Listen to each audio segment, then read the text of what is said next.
making a...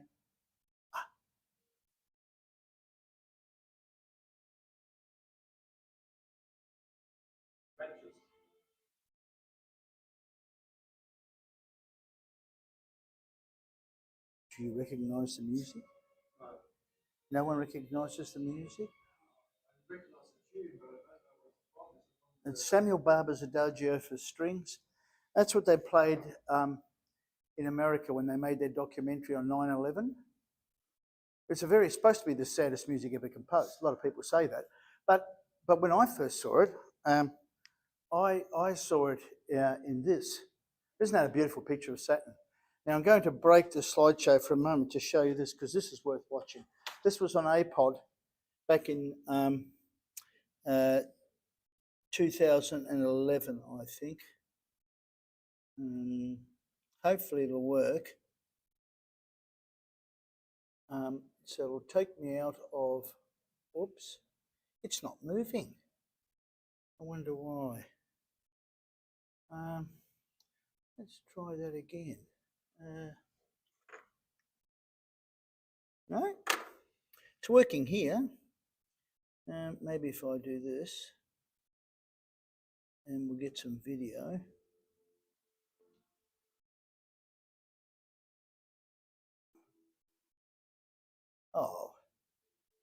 Oh, that's disappointing. Just a moment. We can't have that. Technical difficulty.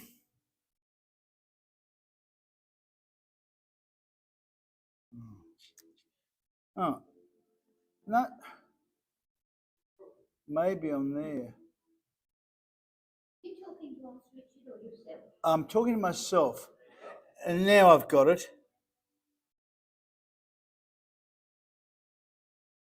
This is stacked images from Cassini, and it's beautiful. What is the thickness of the rings again? 10 meters to 100. They used to think they were 10 kilometers, but they're not. But that's the music of Samuel Barber. Yeah, I know.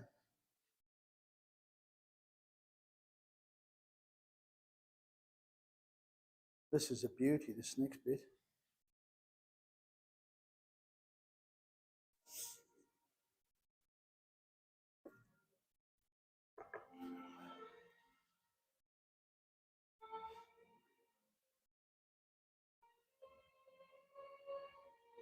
It's Titan.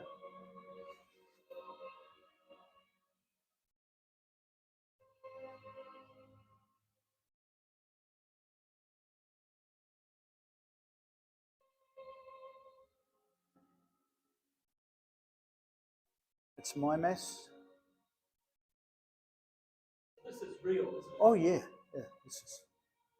Never noticed it.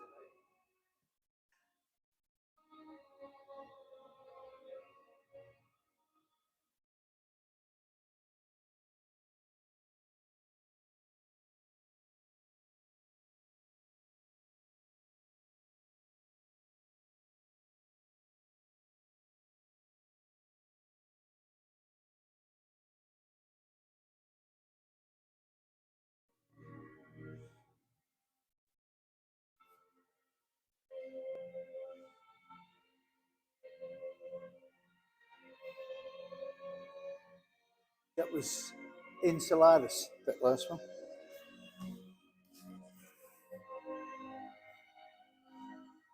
The same opposites. They don't actually film video. Cassini didn't film video. It captures individual images. In fact, here, specialists stitch it all together to create this software to transition. Oh, sorry.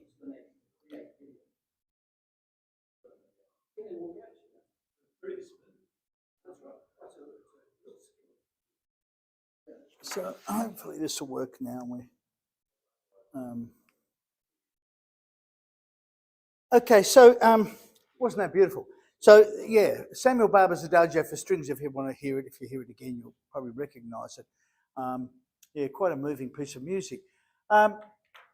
So this was again a shot of all the moons, but you can't see them because they're so small. But this was taken by Cassini as approached Saturn. Now, Cassini, 2004 to 2017, basically, a really long-lived mission with a ghastly ending, a stupid and pointless ending, in my opinion. But anyway, we'll get to talk about that shortly. So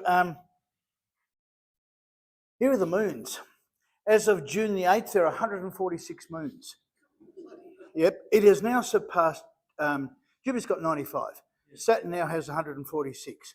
122 of them are right out there, way away, up to millions of kilometres away from the planet. Little moonlets, you won't believe it. They're tiny, but they're everywhere, almost like an asteroid belt in its own sense around the planet. But most of them, the internal ones, some of them are quite big. And we're going to look at some of the bigger ones because they are very, very interesting. Anyway, some of them have the most bizarre.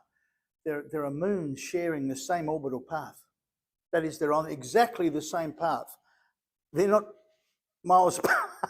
They're on the same path around the actual, as if something split in two, but they would never meet, hopefully. Otherwise, it'd be a nasty collision. Anyway, so what I thought I'd talk to you about is, next slide. So there, if you look at the top picture, Pan, Atlas, these are the inner moons. So this is kind of in order, okay? Not all of them, but these are the most significant ones. Most significant ones, how many are there? 24. The other 122 are kind of, as I said, mostly small things that are way out from the planet. But that's them in scale, actually, except for Pan, Atlas, some of them have been enlarged so you can actually see them on the image because they're too small, normally, relative to the other. So what we're going to do is we're going to go roughly in an order. We'll leave these two. I'm going to mention those two later. They're very interesting, Janus and Epimetheus. But so we'll go Mimas, and then we're going to leave Enceladus out. We're going to do that last because it's the best. We're going to do this one, which has got Trojan moons, Tethys. Dione, Tethys is the massive, but also very interesting, very bright. And then we've got Dione, which we'll look at as well, and Rhea. And then you've got Mighty Titan, which I'll leave second last, and Hyperion, Iapetus, and Phoebe. Phoebe's way out there on its own. Now, if you look down here, this diagram here is very good. I've got an enlarged version of it, and I'll repeat it a couple of times so you remember where we're going.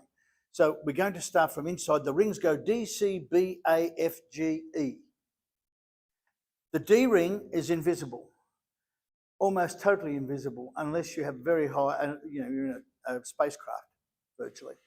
But it's inside that dark gap that you see, which is where Cassini ended up before it died, before they crashed it.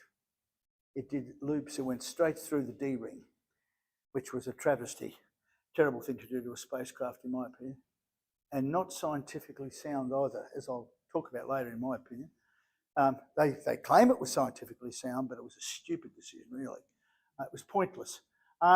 So if you go along here, look at these earlier voyages, Pioneer 11, Pioneer 12, that's about as close as they got, but they went by quickly and didn't take any fantastic images, not like this spacecraft, which was just amazing. So Mimas, Enceladus, so there they are in order. Dione, going out, can you see the magnifying glass as I go out this way?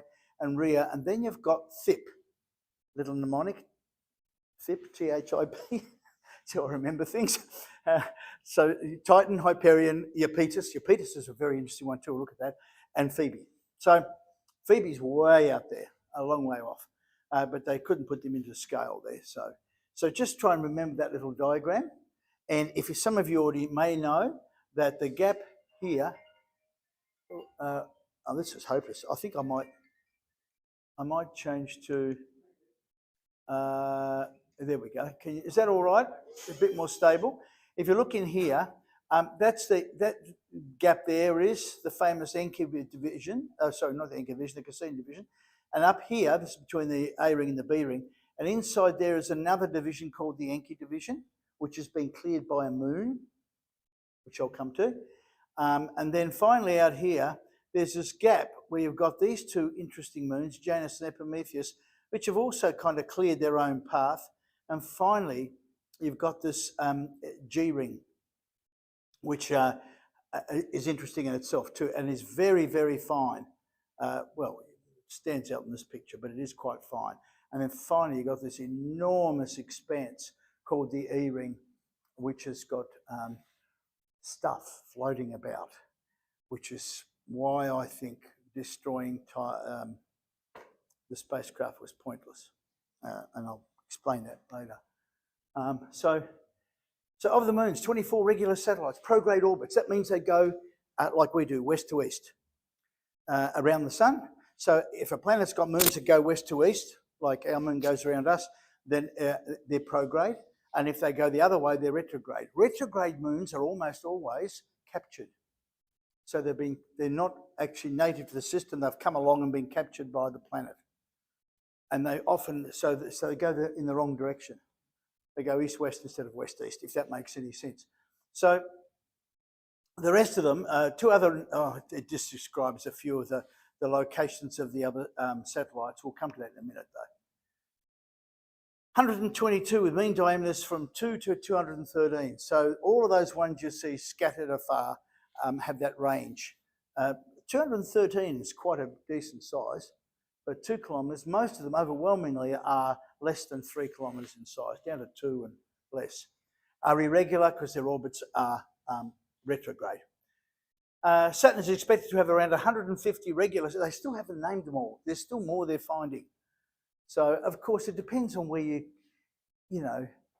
where do you leave off? You get down to dust size, when you talk about moonlets. Boy, there are some fantastic moonlets. But anyway, what we're going to talk about is the orbits of these outer ones have been named after the mythologies of Inuit, Norse, and Gallic mythologies. So they've got names that belong to those of those native origins. So you've got fantastic Germanic names with the Norse ones, and I looked up some of the gods, and someone's a relative of Thor's, and it's really interesting stuff. Anyway, they chose to do that with all those moons.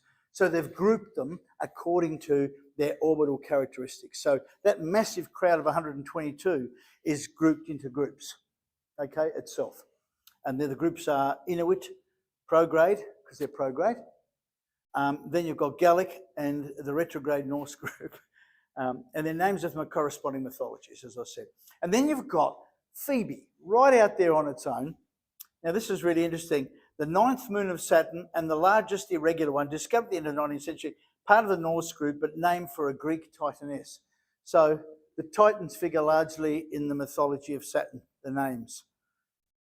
Okay, so Saturn, of course, is Kronos, father of Zeus. Do you know anything about mythology of the Titans? Ate his own children, I think. Charming old Titan. So anyway, Saturn. I love that. Have you heard the music of Holst, the Planet Suite, when he plays Saturn? There he calls it the bringer of old age, and I thought, I can really relate to it. It's a really plodding piece of music, and it does take 29 years to go around the sun, so very appropriate. Anyway, let's move on. So this is the grouping. So these are the main moons on the left. There are 24 of them, 24. On the right, the red dots represent the other 122 irregular moons that I was talking about, okay, that are far-flung, some of which are and all grouped in different things, Phoebe being the standout one in that crowd and the outermost one. I think Phoebe is 1 million kilometres out from Saturn, something like that. It's a long way out. Quite a distance from the centre, measured from the centre of Saturn. Right. Now, the discovery of the moons. Look at the order of discovery. 1655, starting with Christian Huygens, who discovered Titan, the first one. That was in 16, and then every year thereafter, plod. Suddenly, 6 discovered in 1980, then 12 in 2000, and then in 2004, a bumper, 46, which changed things dramatically. And then the bumper year, though, was 2019, much more recently, which from 2019, put Saturn up there ahead of... Is there anything that's sort of brought on that bumper year? Right, photography, astrophotography, big telescopes, vastly better than the telescopes they had. Because don't forget, down here, 18th and 19th century, down here where you've got, all these guys in the 18th century and early 19th, their mirrors were speculum, which was tin. I mean, polished metal alloy. So it couldn't have been too good. Oops.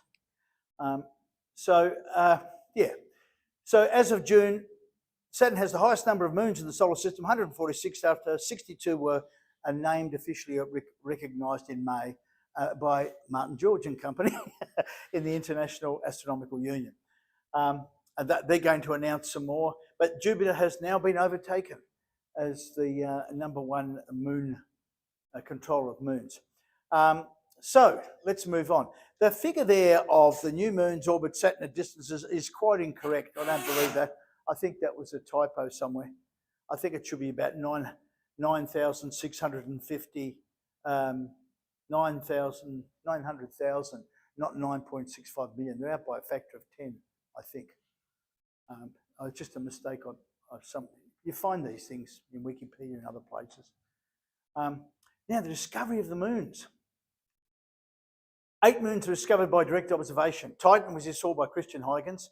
Tethys, Diona, Rhea, and Iapetus were discovered by Cassini, Giovanni. Now, this is the interesting thing. He was born in Italy, lived his life in France, spent a lot of time where the king was, King Louis the 16th. I'm trying to think which one it was. 1671, they would have been the 15th or 14th, because it's before the French Revolution. So, and he called them, these 4 moons, Sidera Lodoicea, which is Latin for stars of Louis the 16th, Louis stars. So that's what you did. You fawned. If you're an astronomer and you wanted the patronage of a king, you sucked up to them. George III, who was the astronomer there?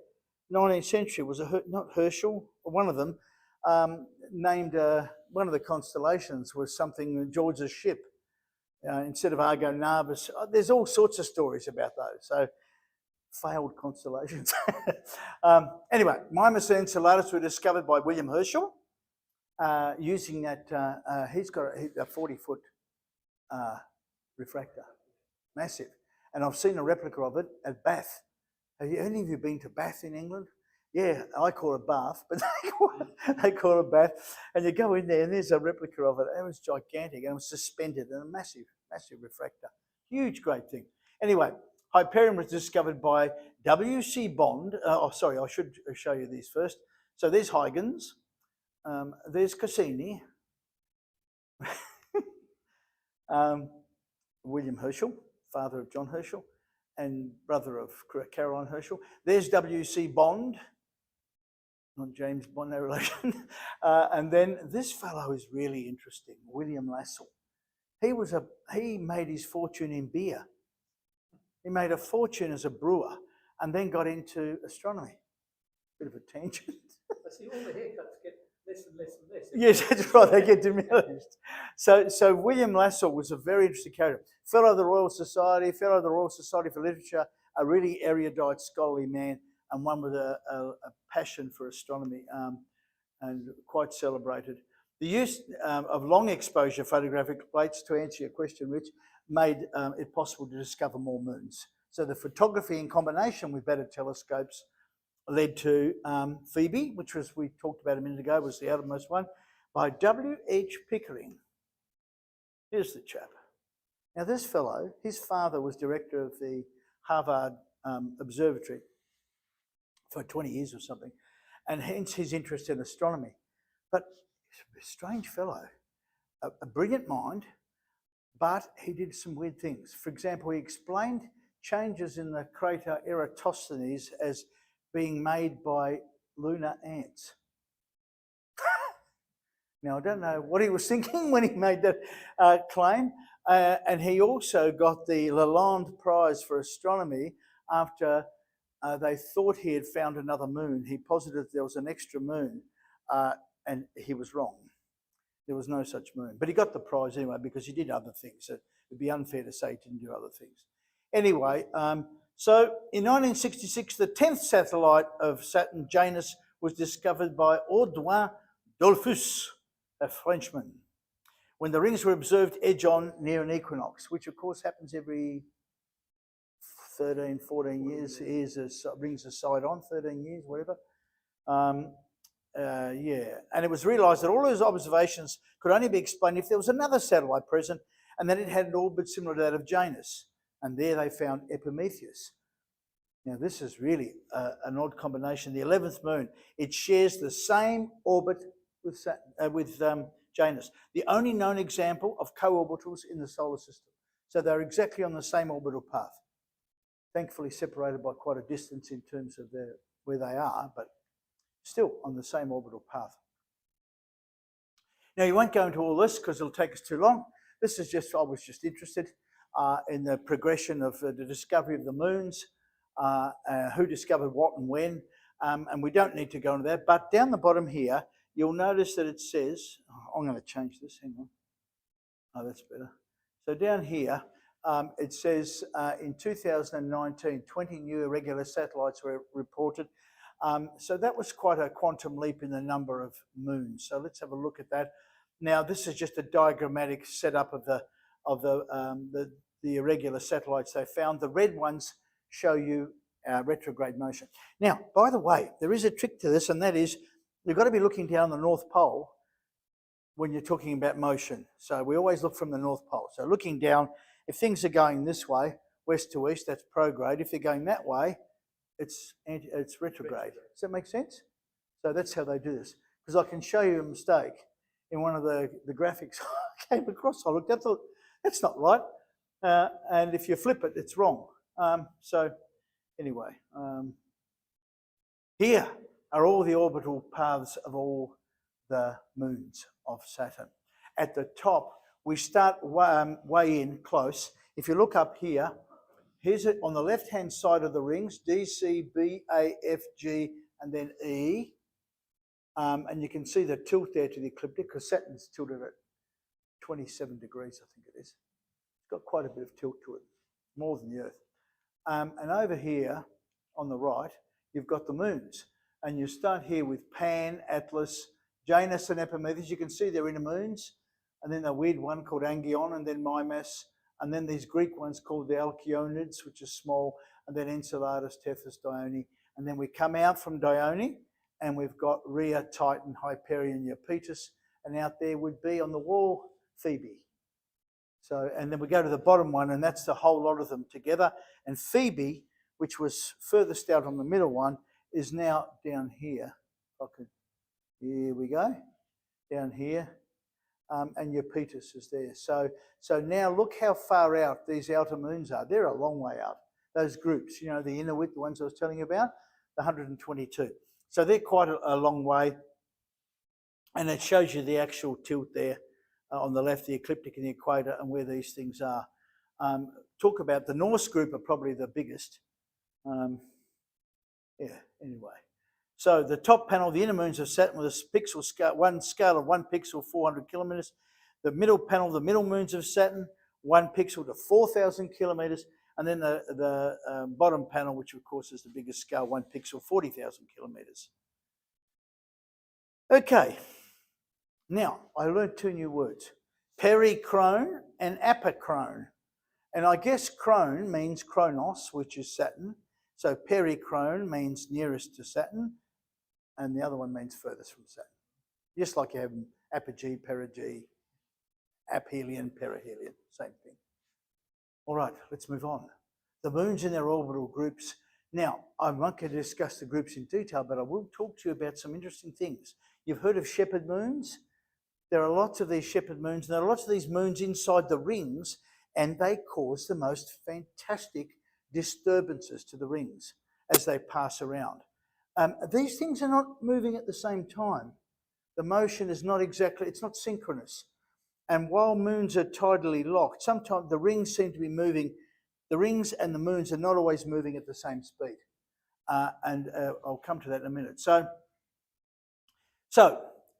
there are moonlets inside the F ring, for example. There, jets of material may be due to collisions initiated by perturbations from the nearby small moon Prometheus. Of these moons, so there you go. So there's one particular one there that causes problems. And in the Encke gap, oh, sorry, I didn't mean to do that. I want to show you that again. Come back one, just for a moment. The Encke gap.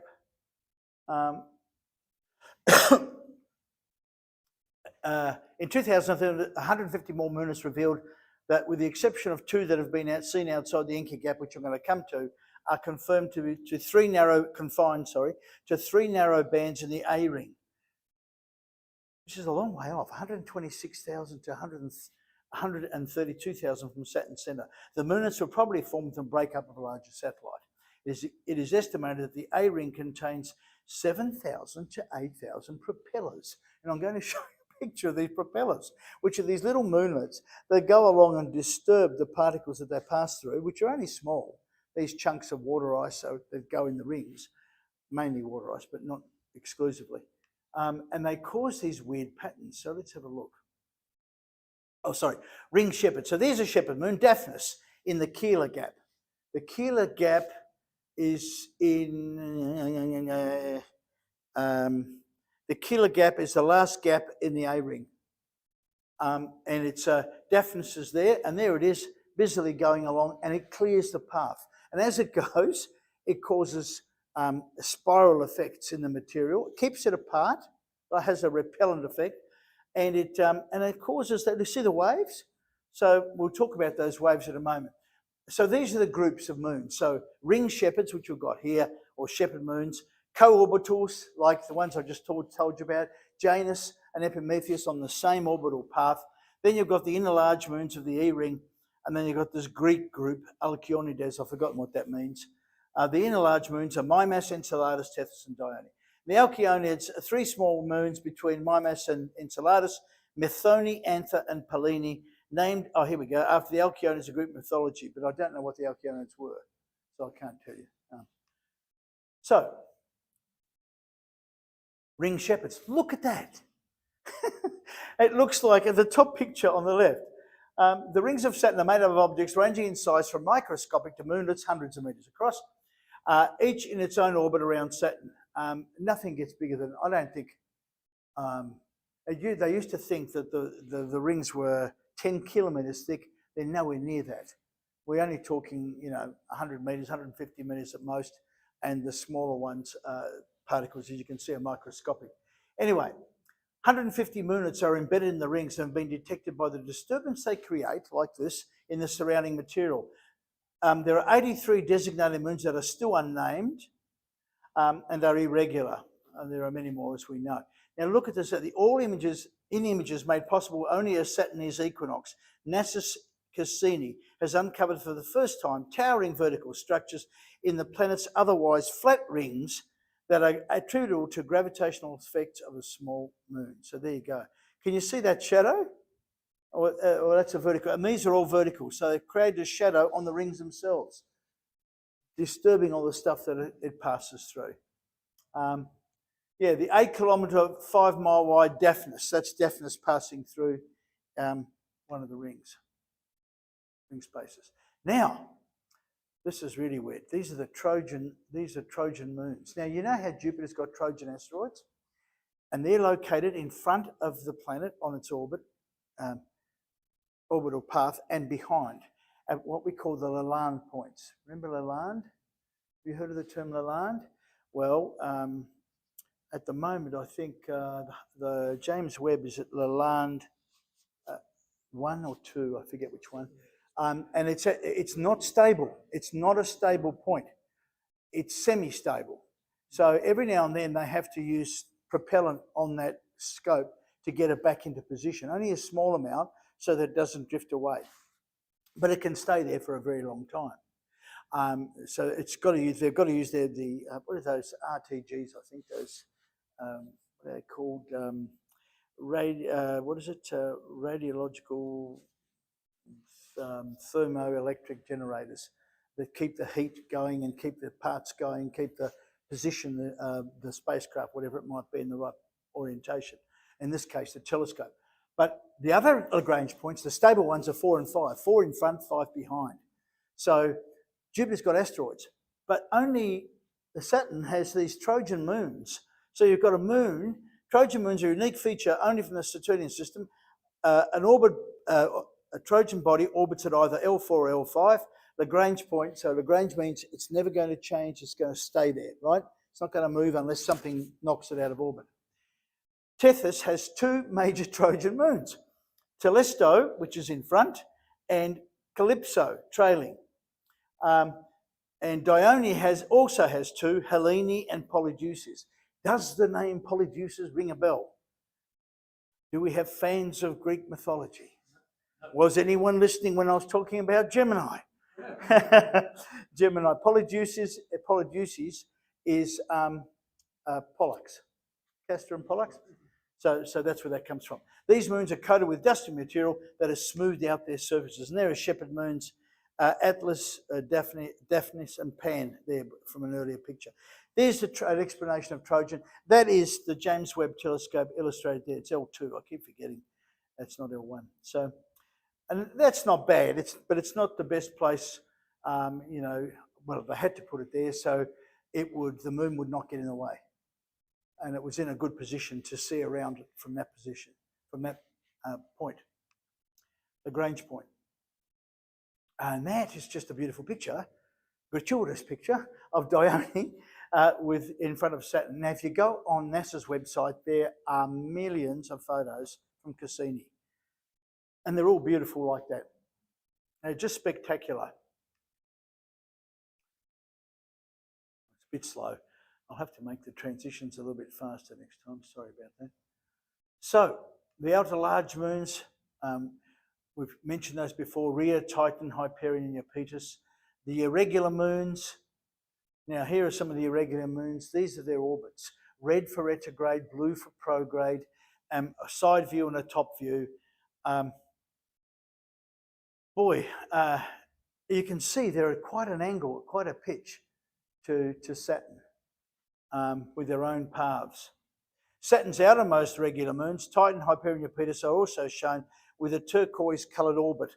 I thought to myself, turquoise must be the ones right in the middle there, because we are talking about the outer ones here. So around that central dot, those funny little squiggles you see right in there are, that thing gets stuck, it's hopeless, isn't it? Anyway, so now this is funny.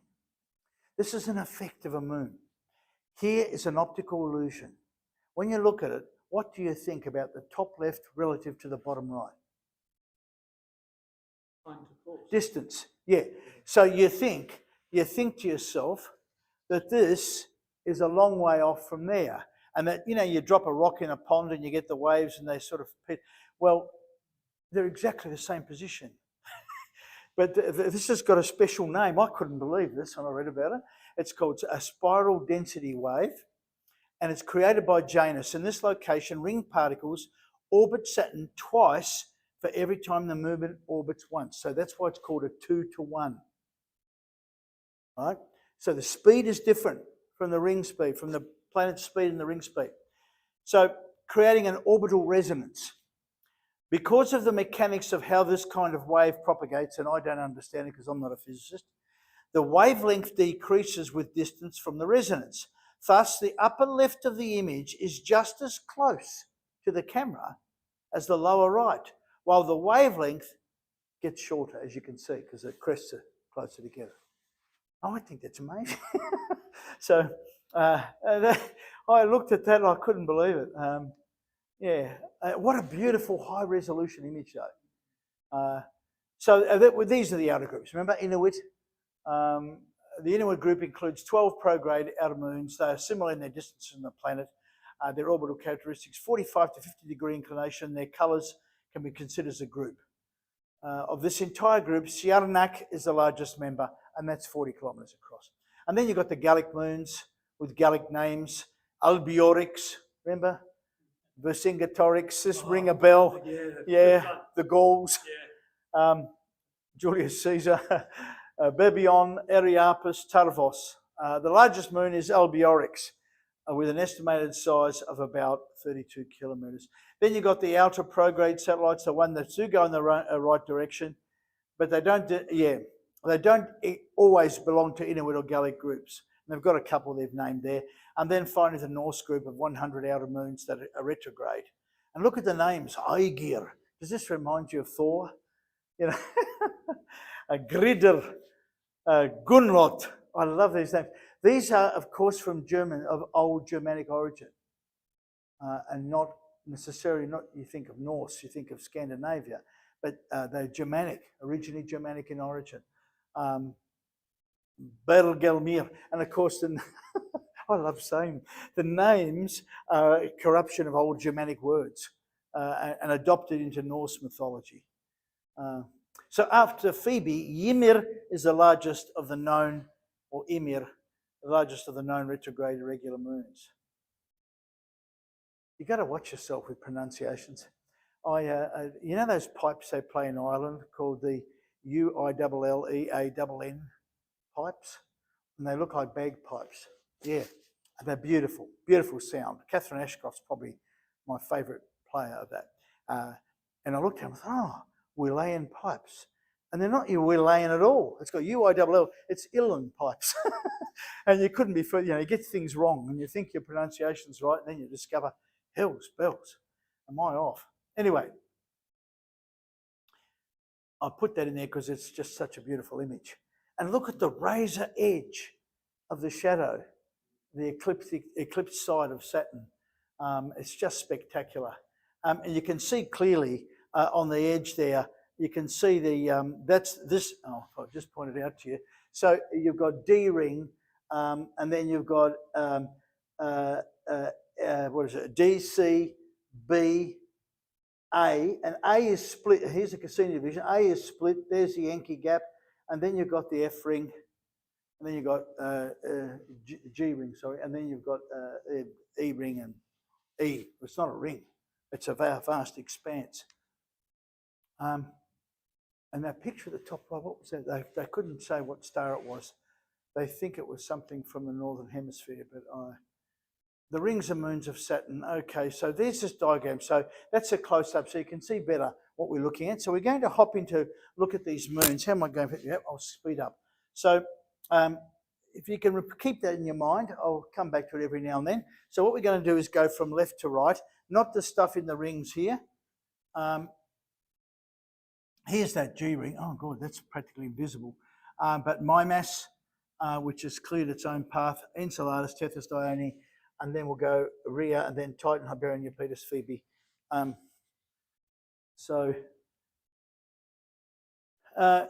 mentioned about the rings, who discovered them. So A and B were discovered by Cassini. C was discovered by William Cranch Bond. Yeah, interesting character. And George Phillips Bond. He made his money, I had a picture of him earlier, he made his money in clocks. And apparently the last of his clocks were made in 1970 from the family business. Then they stopped, folded up. So an interesting character. And then two people whom you could find nothing about, Barabachev and Smekian, the Russians. And then you had Feebleman. Now, he was a German Jew. He had a very interesting life story. It's sad, really. But he was an accomplished astronomer. What did I read about him? I can't remember. There's something spectacular. You can look him up, Feebleman. But he got some award. Apart from this, something else I can't think. I've forgotten. Anyway, and then Pioneer 11 got found, and the G ring was found by Voyager, which is not surprising because it's invisible. It's that faint thing you can see there. The D ring is exceedingly faint and closest to the planet. You can't see it. And the narrow F ring is just outside the A ring. That little line that you saw here, there's the F ring, this little thing here. Beyond that are two further fainter rings, G and E, which we talked about. We won't stop there. That's just the 8 moons from before 1850, and a bit about their characteristics and their diameter. and their distance. Orbital radius is the distance from the centre of the planet.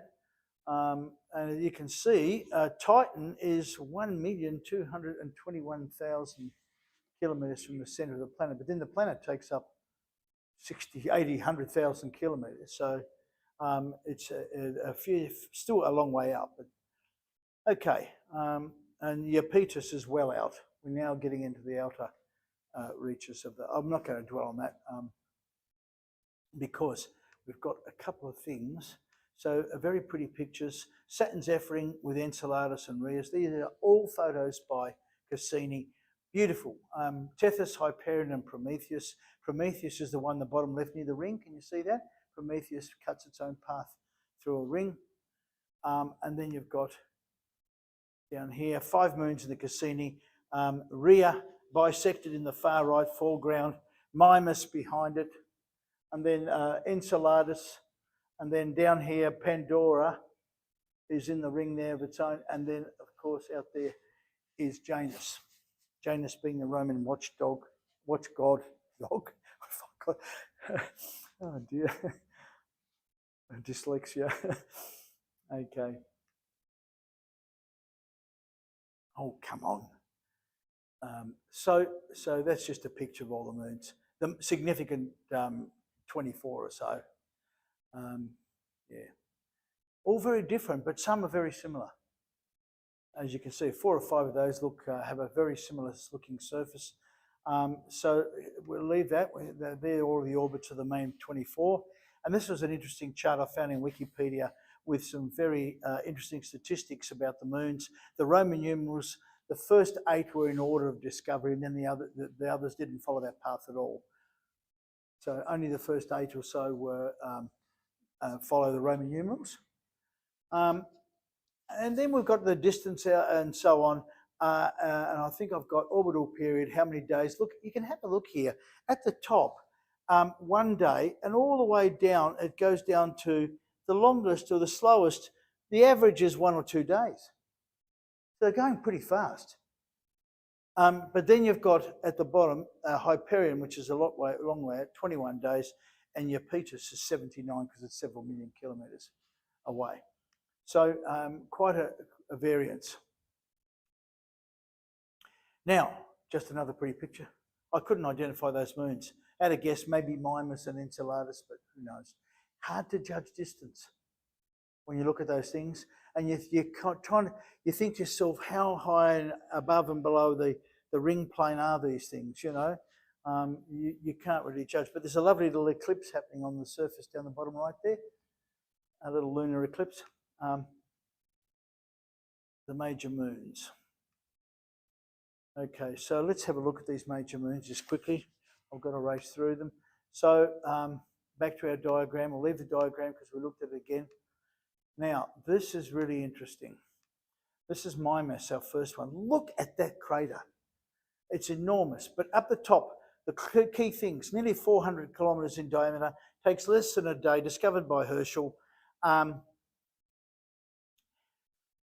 Mimas is responsible for clearing the material from the Cassini division, that gap. And the gap between Saturn's 2 widest rings, A and B. Recently, the G ring was found to be in a 7 to 6, here we go again, co-rotation eccentricity resonance with Mimas, meaning that they had an effect on each other. The ring's inner edge is 15,000 kilometres inside Mimas' orbit. Therefore, it affects things as it passes through them. Now, that Herschel crater, oh, there's a shot of an infrared looking at the heat. It looks like a Pac-Man, they said. It's a famous picture that NASA released in 2010. Highest resolution yet, temperature map and images of Mimas obtained by Cassini, and surprising patterns on the surface of the moon, including unexpected hot regions that resemble the Pac-Man eating a dot. Human beings love to create things, you know, Pac-Man. But anyway, the image above shows Mimas in visible light, an image that has drawn comparisons to the Star Wars, the Death Star. The Death Star? With the great... Anyway, Herschel crater is the crater there. Now, what are the characteristics? There's evidence of an internal ocean on this moon. An internal ocean. 24 to 31 kilometres in thickness. because how do they work that out? From the libration of the moon, you know, the wobble, like our moon has a wobble. After running computer simulations, they've discovered that it has an underground ocean, 14 to 20 miles of solid ice beneath they showed an ocean under 14 to 20 miles of solid ice. So you've got ice and then an ocean, like Enceladus and other moons. So, So you're talking about an ocean of water? yes, well, presumably, yeah. Most of these are water ice. So Herschel is highly disrupted, indicating the shock waves created by the Herschel impact propagated through the whole moon. Of course, all this would have happened in those. Mimas was a giant who was killed by Mars in the war between the Titans and the gods of Olympus. Even after his death, Mimas's legs, which were serpents, hissed vengeance and sought to attack his killer. Anyway, I love the high resolution of these pictures. I shall move on quickly. Tethys. Now, another Death Star-like moon. But you'll see the similar, but what do you notice about Tethys? It's so bright. Now, it's the only moon that rivals Enceladus for brightness. It is extremely bright. So, 1,000 kilometres across, discovered by Cassini, one of those moons of his. Water ice is the dominant surface material.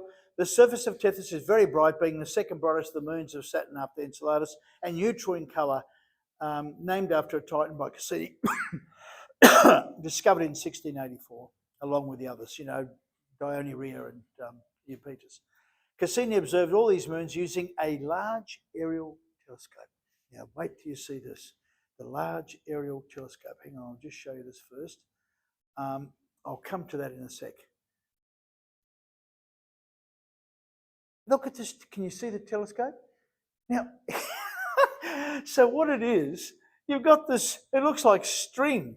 You've got this attachment. Here's your eyepiece, and here's the objective. And you put it on a swivel mechanism, and you can walk around and move your telescope by moving around using the base bit, which I think is hilarious. Anyway, and this is how we found, I mean, this is an amazing thing. So a very long focal length, as you can imagine. Built in the second half of the 17th century that did not use a tube. Instead, the objective was mounted on a pole, tree, tower, building or other structure on a swivel ball joint. The observer stood on the ground, held the eyepiece in his hands, which was connected to an objective by a string or connecting rod. By holding the string tight and manoeuvring in the eyepiece, the observer could aim the telescope at objects in the sky. And you could, the focus would be interesting, wouldn't it? Because we're worried about back focus and stuff. Look at this thing. You know, I just find that so amusing. Anyway, at the top, Tethys has, if you look down the bottom, can you just see at the bottom there, see the big grooves at the bottom? Tethys is heavily cratered and cut by several large faults of graben. So, have you heard of Horst and Graben? Okay, when you get a fracture and something sinks, the graben is the bit that sinks down, the Horst is the bit that stands up, and the faults are the things that create the cracking in the first place. And they go down, but they also go that way. So they're wedge shaped, but they're also parallel. I used to love doing geological mapping for that very reason, because you could look at all that sort of stuff in a geological map. Now, so Odysseus is about, that's that big crater there, I should point out, that big, like a Death Star, 400 k's in diameter, whereas the largest graben, Ithaca Chasma, Ithaca is the home of Ulysses, the mythical home of Ulysses from the Trojan Wars, Ulysses, Odysseus. Ithaca, 3 to 5 kilometres deep, 2,000 kilometres long, that thing on the bottom there, 2,000. Yeah, and 100 kilometres wide. What does that remind you of? It reminds me of Mariner Valley, you know, in terms of dimensions and things.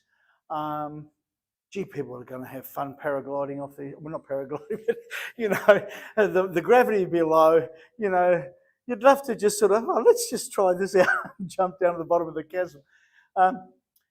Anyway, Tethys has 2 cold water moons, which we've discussed because they're the Trojan points. See a little diagram?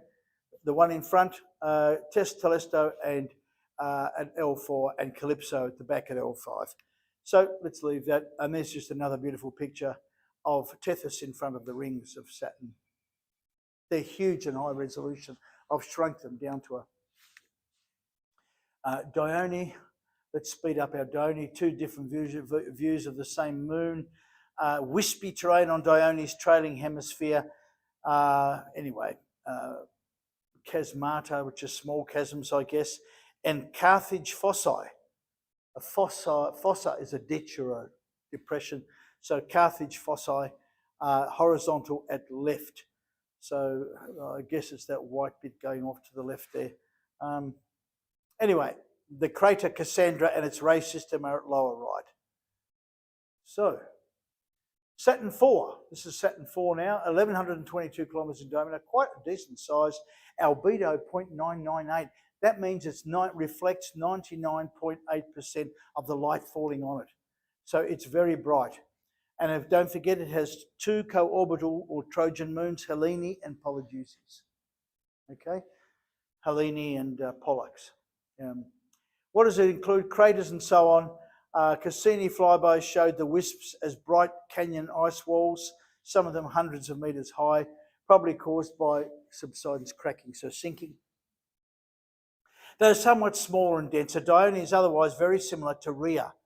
They both have, the next moon we're going to look at, they both have similar albedo features and varied terrain, and both have dissimilar leading and trailing hemispheres. What does that mean?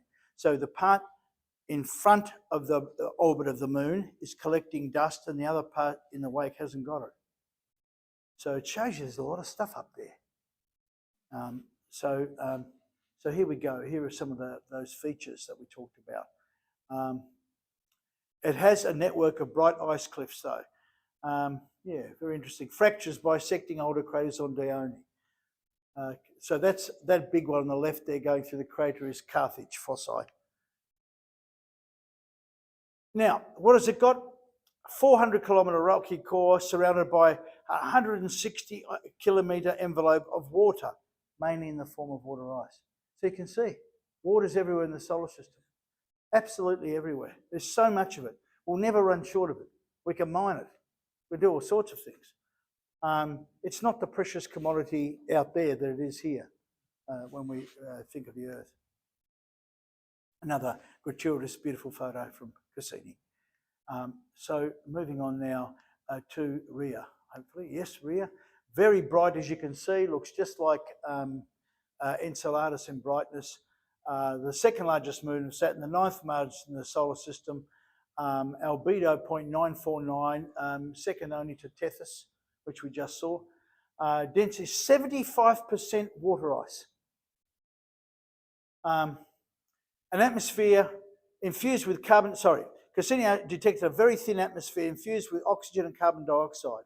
It was the first time a spacecraft directly captured molecules of an oxygen atmosphere, albeit a very thin one, at a world other than Earth. Anyway, Cassini found evidence of material orbiting Rhea. It had its own sort of ring. The first time rings have been found around a moon. A broad debris disk and at least one ring appear to have been detected. And then it just explains a bit about the name Rhea. She was the mother goddess of the Titans and wife of Saturn and so on, and mother of Zeus. Anyway, look at the actual natural colour images, and you can see material on them. The first colour maps. The darker colours on the trailing hemispheres are thought to be due to alteration by magnetospheric particles and radiation striking the surfaces. The lighter coloured leading hemisphere is coated with icy dust from Saturn's E-ring.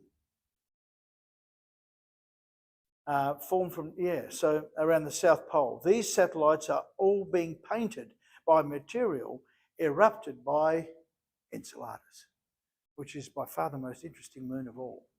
So we're going to have a little, that's another little pretty picture of this moon in front of Saturn.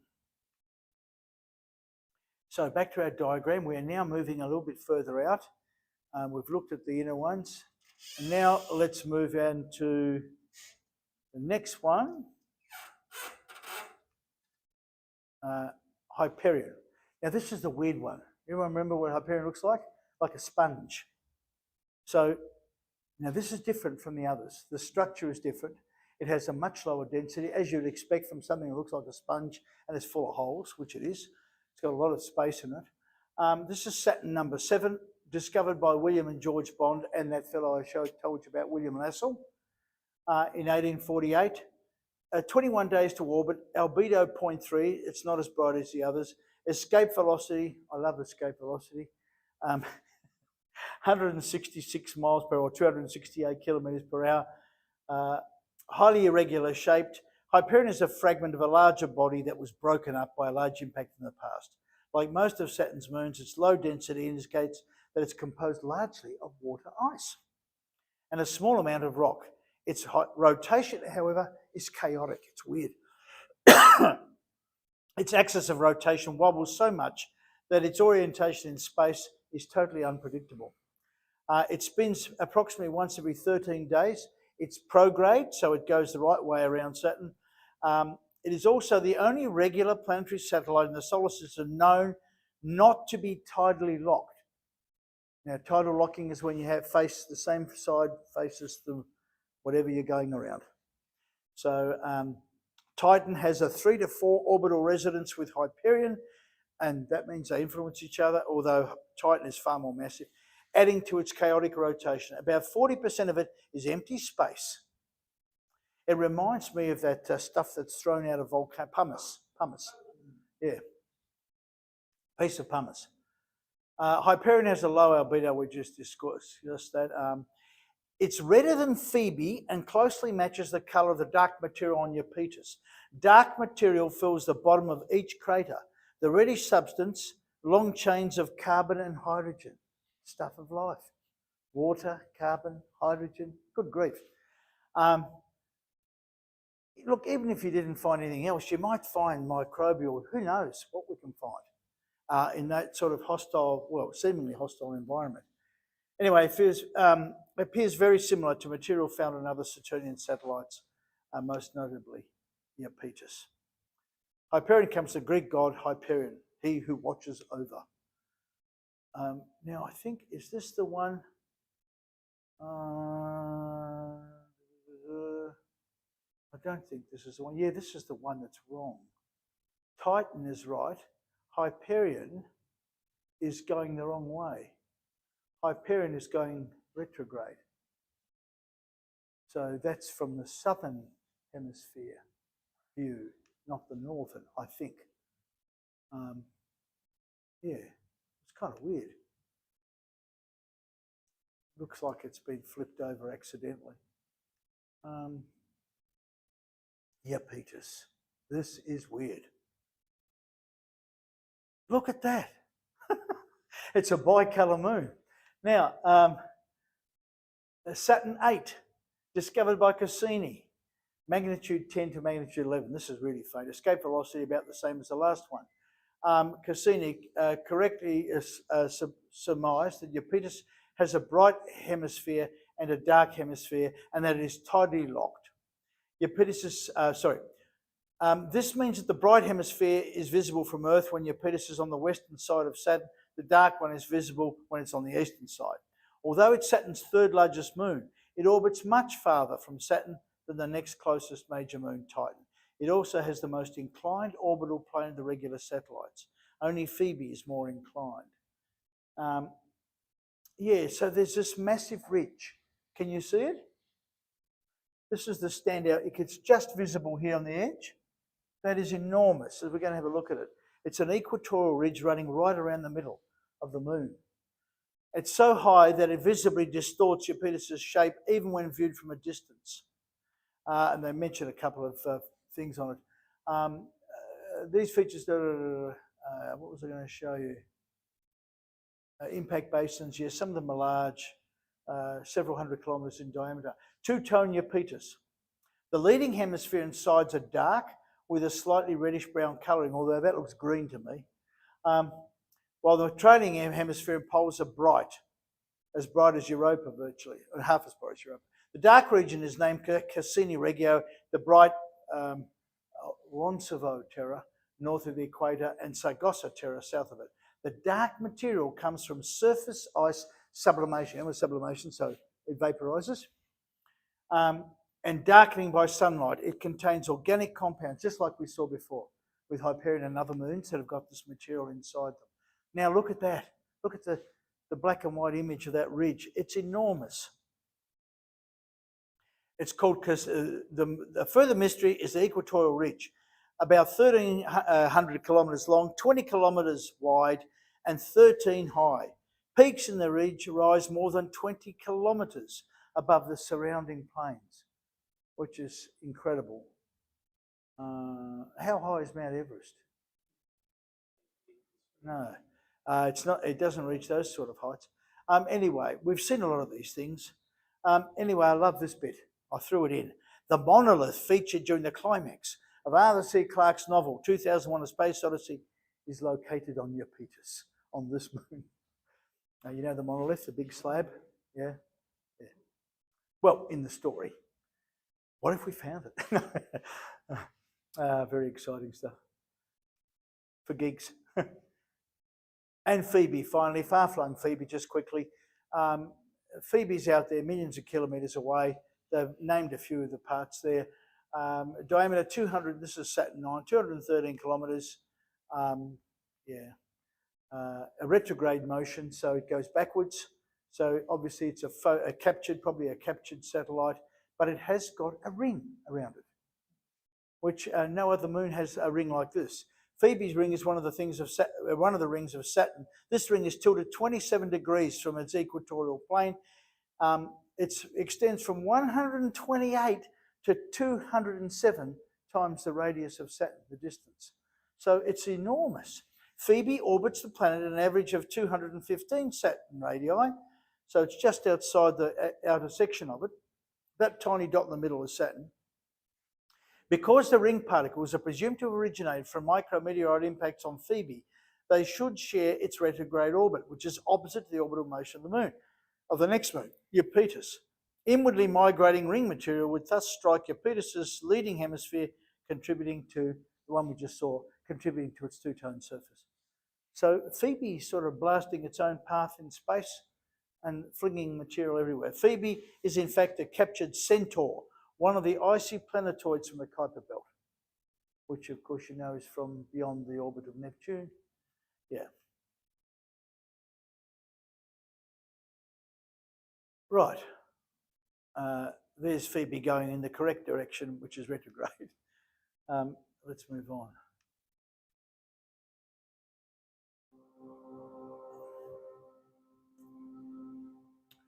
Now, bit of drama. This is the moon of moons.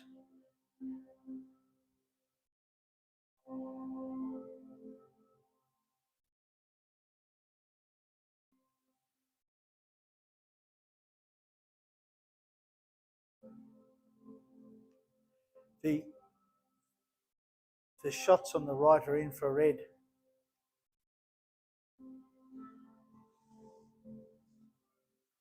Colour mosaic taken by Cassini.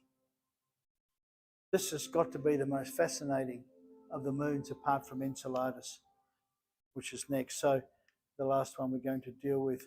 I won't deal with in great detail. Atmospheric pressure, 1.5 times the pressure of the Earth at sea level, which is surface level there, discovered by Huygens. It's 1.5 times the size of the moon. So it's quite a substantial satellite, magnitude 8.2 to 9, easily visible in a telescope. And you know, it's one of the ones you see, I think, when you look at Saturn through a telescope. It's the only moon to have a dense atmosphere and the only known object in space other than the Earth on which clear evidence of stable bodies of surface liquid have been found, because it's got lakes of methane, it's got methane rain, apparently, and it's tidally locked in rotation with Saturn, so it keeps the same side towards it. An analysis of its atmosphere suggests nitrogen, lots of nitrogen. It was possibly sourced from material similar to that found in the Oort cloud and not from sources present due to the co-accretion of materials.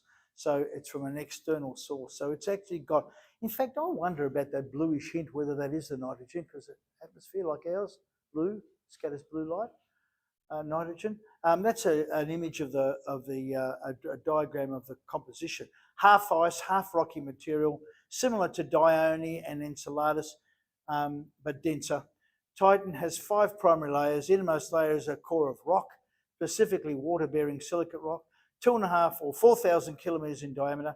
Surrounding the core is a shell of water ice, a special ice called Ice 6 that is only found at extremely high pressures. And then on top of that, the high pressure ice is surrounded by a thick layer of salty liquid water. So that's important, salt, on top of which sits an outer crust of water ice. The surface is coated with organic molecules that have rained or otherwise settled from the atmosphere in the form of sands and liquids. The surface is hugged by a dense atmosphere, and I think, speaking of the atmosphere, that's a lovely picture of it. Side on. True colour image of layers of haze in Titan's atmosphere. Nitrogen rich. Is used, calibrated, I'll just tell you about the calibration of the colours. There is an unsolved mystery surrounding Titan's atmosphere. Because methane is broken down by sunlight, scientists believe there is another source that replenishes what is lost. One potential source of methane is volcanic activity, but that has yet to be confirmed. And there are some lovely pictures of a real activity on, these are pictures of things moving on the surface, proving that there's dynamic weather taking place on Titan. Captured by the James Webb NIRCam. Instrument number 4, left image using, anyway, that's just details from the telescope. So Titan is a super rotator like Venus, which means that its atmosphere rotates much faster than its surface. Titan's atmosphere is denser than Earth's with a surface pressure of 1.5 times the atmosphere's, we know about that, and extends 600 kilometres, which is a lot higher than Earth's. So it's got a massive atmosphere. Opaque haze layers block most visible light from the sun and other sources and obscure Titan's surface features. The atmosphere of Titan is opaque at many wavelengths, so you can't see through it. And as a result, a complete reflectance spectrum. What that means is you can't, because it reflects a lot of light, it keeps those temperatures cold, freezing, because the light is bounced back into space. It is not until the arrival of Cassini Huygens in 2004 that we had the first direct images of the surface. Just quickly, I'll scoot through these. Look, methane, hydrogen, the atmosphere's got nitrogen, it's got other hydrocarbons, which are important to life, and methane, lots of methane, caused by the breaking up by the sun's ultraviolet light, producing a thick orange smog. Titan spends 95% of its time within Saturn's magnetosphere, which may help shield it from the solar wind, so it doesn't lose its atmosphere. Polar clouds made of methane and Titan compare with polar clouds on Earth on the right. Very similar. There's a picture of dynamic activity on the surface, filmed by Huygens. Ethane clouds over Ligea Mare on Titan. Fantastic. There's that polar vortex, which I won't get into. On the South Pole, there's a rotating storm. Surface temperature is minus 179 degrees Celsius. Titan receives only about 1% of the light. That's incredible that Earth gets. What else can we add? I think we can leave the rest because it's basically going over all those things, the gases and the composition.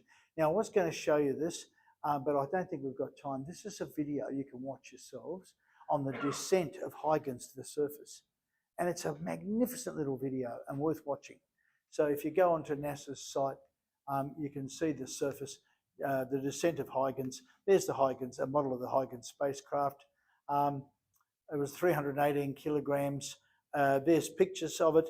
That's the area where it descended to. There's a methane lake, and there's a map. You can find all this on the website. But the radar instrument aboard NASA's had a lot of instruments. Cassini. Anyway, that's where it landed, in the middle. Colour image of the surface looks like Earth or Mars even, just boulders scattered away. But the methane sort of, obviously the light is orangey. Yeah, a geologically young moon in some ways. What else can we say? Mountains that reach several hundred metres to more than 1 kilometre. So they're not particularly big. And that's a picture from Huygens as it was descending. And I love that. It's one of the last images before it goes plonk and it goes straight down. And you can't tell, because it's wide angle, you can't really tell how the judge distances. But methane lakes, isn't that amazing? Because methane exists as a liquid, it also evaporates, forms clouds, which occasionally cause methane rain. Clouds of methane, ice, and cyanide gas float over the moon's surface. Titan hides a subsurface ocean. How many oceans have these things got? Amazing. I'll just quickly speed up. So, our last pictures of dunes on the desert from the Earth, and then below compared with dunes on Titan. The sand on Titan is not made up of small grains of silicates, but rather like we have, but rather like when liquid methane rains and eroded the water ice and the water ice bedrock, possibly in the form of flash floods. Alternatively, the sand could also have come from organic solids called tholins. I think I mentioned tholins in another talk. Anyway, they're preparing to explore. Again, another flying thing, Dragonfly mission. Scheduled for launch in 2027. Dragonfly is a small drone designed to cover more ground than a traditional lander or rover by making short flights around Titan's surface. Its main goals are to figure out whether Titan is or ever has been habitable, look for a complex chemistry, and even check if there are signs that this hazy world has actually hosted life. And there's a picture of it flying away, a little model. Now, I love you, two other beautiful photos. Titan in front of Dione and the rings of Saturn. Gorgeous.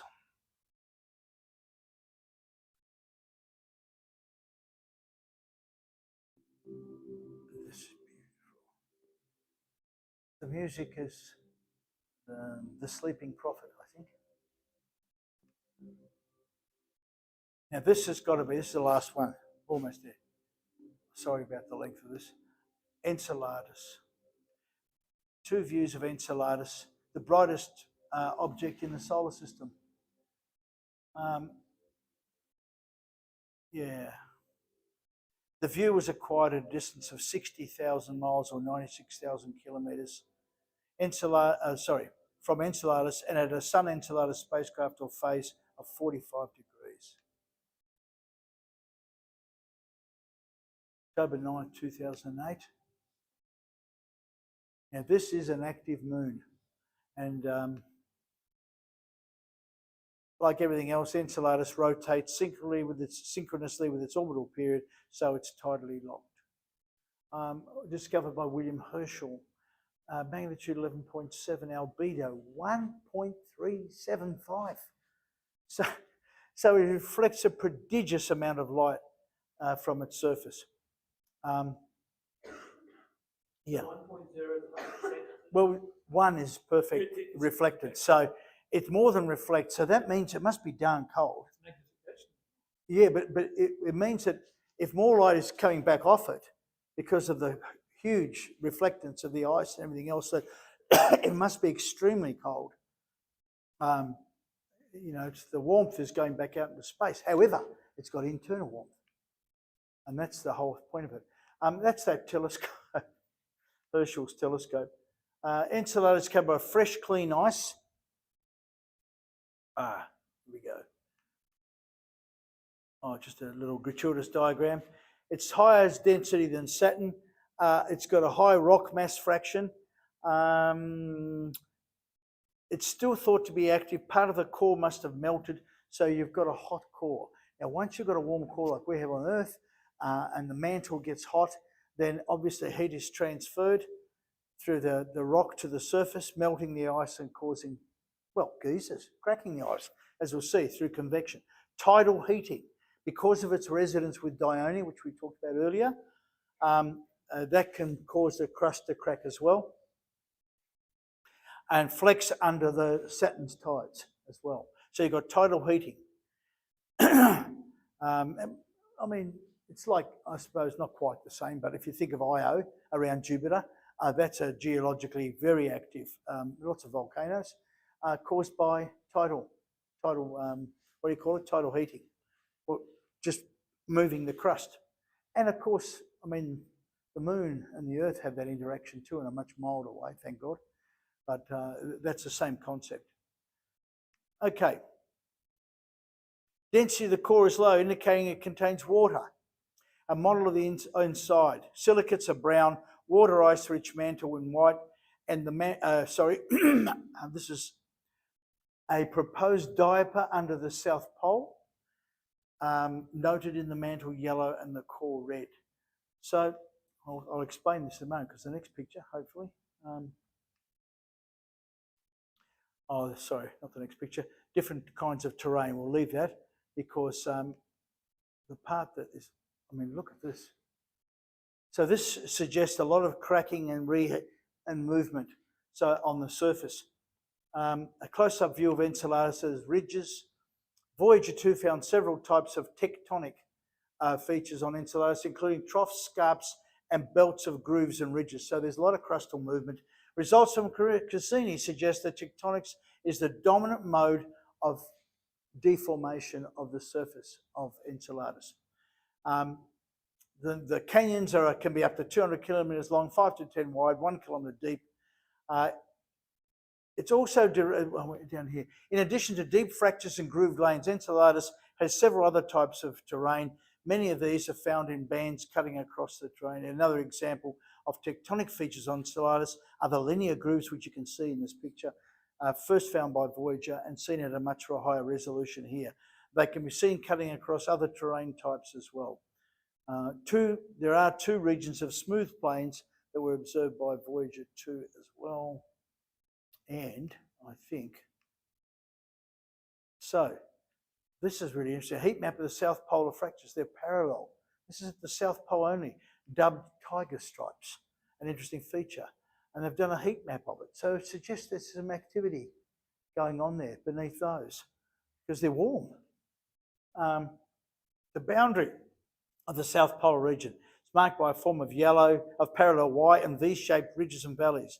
The shape, orientation, or location of these features suggest they were caused by changes in the shape of the moon itself.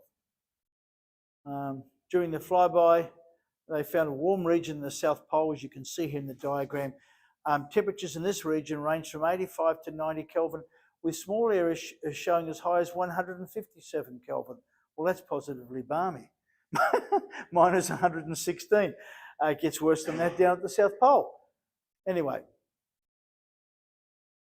the last bit. Near the centre of this terrain are 4 fractures. We had a look at these. Lots of interesting features, but the water ice is by far the most exciting thing. Cryovolcanism. So under the surface, this is what's going on. The heat, this is just like on the Earth. You know, you've got those undersea vents. Yeah. So they posit that this is very similar. You've got hydrothermal circulation, you've got heat rising and blasting out this vapour. And we know because Cassini whipped through this vapour several times on its third circuit. The intensity of the eruption of the South Polar jets varies significantly, but the numbers, I remember there's somewhere here about the numbers, are staggering. The velocity and the amount of water coming out. And I think it was either James Webb or Hubble that just discovered a 500 kilometre high geyser. Now the moon is 503 kilometres in diameter. So the geyser was the width of the moon. That suggests a tremendous amount of velocity. Anyway, the South Polar plume emanates from pressurised subsurface chambers similar to Earth's geysers or fumaroles. And fumaroles are where gas is vented from a volcano, but not lava. So very similar to Earth, but in lots of ways, or what happens on Earth. And here's a picture of these geysers. It's absolutely amazing. The south pole of plumes, which is where they've discovered them from that active region, as we saw. This doesn't mean it doesn't happen elsewhere, but very substantial. And there's the subsurface water ocean, an ice crust, a rocky core in the global ocean.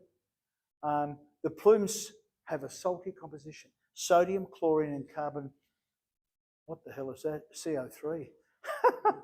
I wouldn't know the name of that. Indicates that the source is ionised carbon dioxide. I don't know what that is. Indicates the source is a salty subsurface ocean. Anyway, here we go. Evidence of liquid water on the Enceladus began to accumulate in 2005. The jets moved at 250 kilograms of water vapour every second for up to 2,189 kilometres per hour into space. Soon after, in 2006, it was determined that Enceladus' plumes are the sources of Saturn's E-ring. So that massive wide ring I showed you about, that's all come from this moon.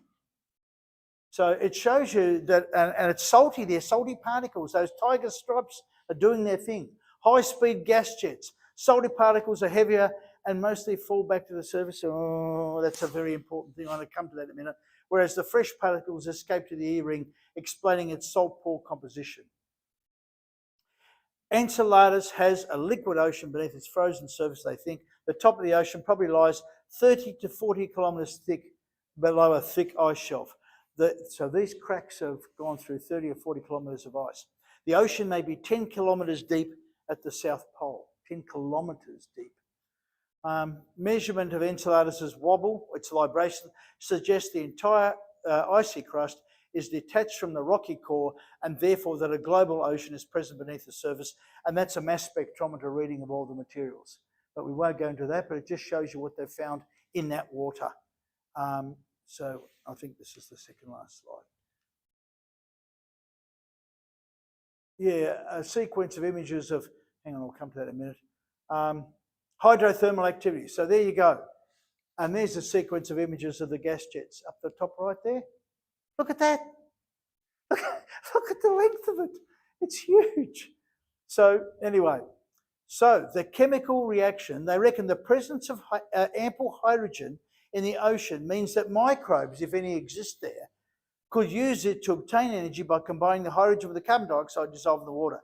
The chemical reaction is known as methanogenesis because it produces methane as a byproduct, which is why they look for methane, traces of methane, and is at the root of the tree of life on Earth, the birthplace of all life that is known to exist. Newsflash, they've discovered phosphorus only a couple of weeks ago. Newsflash 2, astronomers have detected a huge plume of water vapour squirting out into space from Enceladus. The water stream spans 9,600 kilometres. Now, how big is Enceladus? 500 kilometres. So it's many times the size of it. A distance equivalent to flying from UK to Japan. The new super plume was spied by the James Webb Telescope. Previous observer, you know how long I looked at it? 4.5 minutes. Imagine how busy James Webb is. Can we just turn on to Enceladus for a minute? Oh, time's up, sorry. So anyway, what a geezer, hey? 9,600 kilometres. And there is Enceladus in the ring that it actually, let's start in the E-ring. And that's an amazing shot. Anyway, that's about 15 degrees above the ring plane. Tethys is visible to the left of Enceladus. And the image was taken in visible light with a Cassini Cassini spacecraft wide-angle camera in 2006 at a distance of 2.1 million kilometres. Imagine the view from Enceladus. I love these artworks. They just do it for me. And the geezers, but you don't want to be near them when they take off. And finally, they're thinking of planning a mission to go there. It'll cost $5 billion. It's going to be called the Enceladus Orbilander, and it'll be headed that way before too long. It'll be spend 18 months in orbit inspecting Enceladus' plumes before landing and spending 2 Earth years conducting surface astrobiology research. How exciting is that?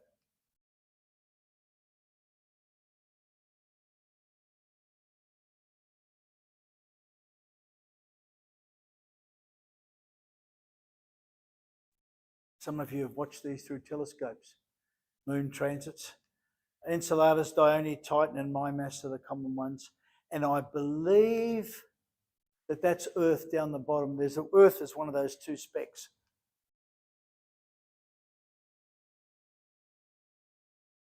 And that's an actual photograph of the light behind Saturn and what they could see. And Earth is down here. There's a tiny, you can't see it from where you are, there's a tiny dot. So, you know, if you're aliens and you're floating into the solar system and you look ahead, you wouldn't even notice that little blue dot. So we're going to finish up here now. So Saturn's shadow, this is actually a backlit, a proper shot. Captured 7 of the moons and 3 planets from Cassini.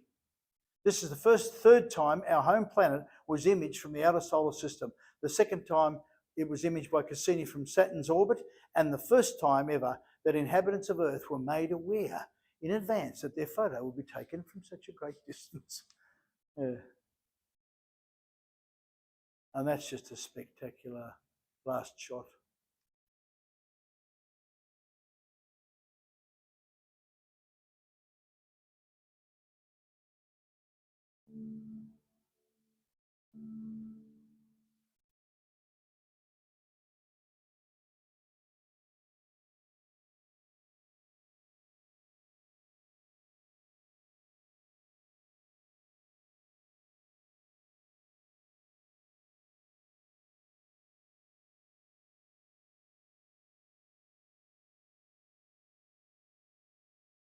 And that's when they burnt it up. But why, one may ask? The reason NASA gave was because, no, I'll turn that music off, sorry. Unless you want to hear it. The reason they burned it up was because they thought the radioactive isotopes aboard would contaminate other moons. But the thing is, it's already done the contamination. It's flown through the E-ring. It's flown through all that stuff that was up there from Enceladus, some of which, the salty components of which will fall back to the surface. Hello, bits of radioactivity.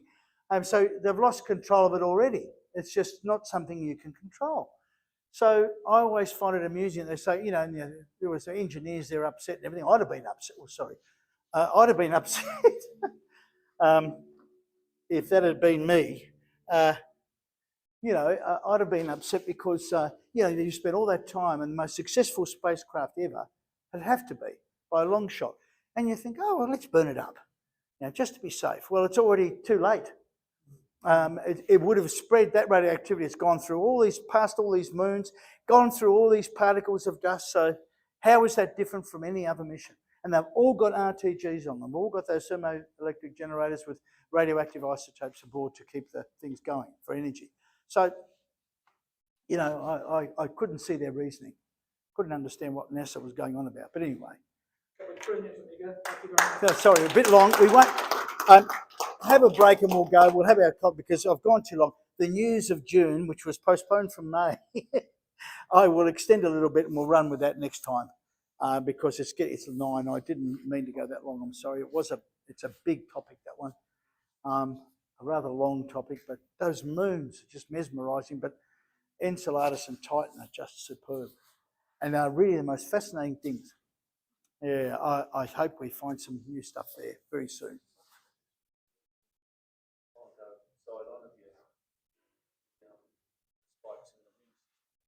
Oh right, yeah, you can see amazing stuff, beautiful photography.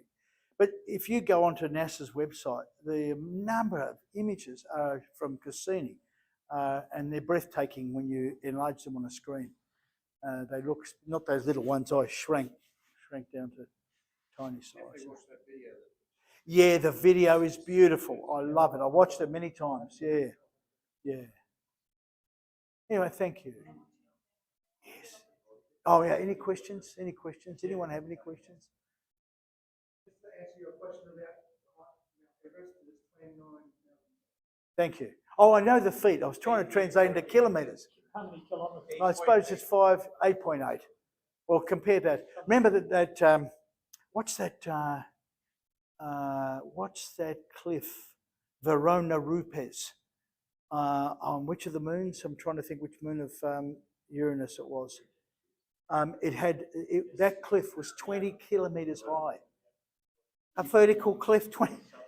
Imagine that would be fun. And I think that's when